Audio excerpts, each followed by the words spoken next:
hindi overheat ang ating ngayon, BP. Po tayo. Ama namin, sumasalangit ka, sambahin ang ngalan mo, mapasa amin ang kaharian mo. Sundin ang loob mo dito sa lupa para na sa langit. Bigyan niyo po kami ngayon ng aming kakanin sa araw-araw at patawarin niyo kami sa aming mga sala gaya ng pagpapatawad namin sa mga nagkakasala sa amin. At huwag niyo kaming ipahintulot sa tukso at iadyan niyo kami sa lahat ng masama. Amen. May diferensya, so i-report agad sa supervisor. So mahirap kasi pag nando na, saka magkakaroon ng problema.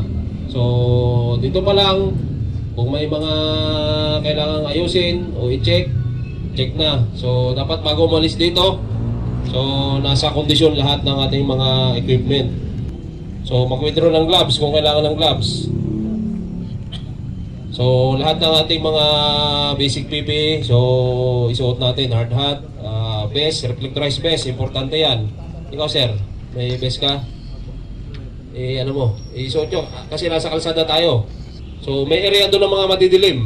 So walang street lights, so kaya kailangan visible tayo sa mga sasakyan.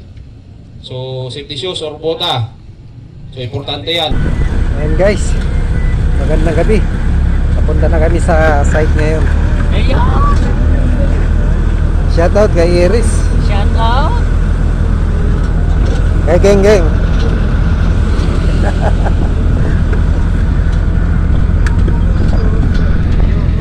May pipe pulling kami ngayon. Sana walang maraming sasakyan ngayon sa area.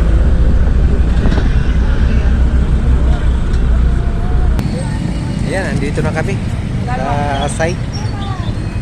Ayan.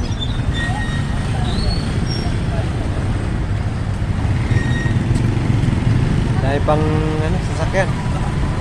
Kaya kakape muna tayo.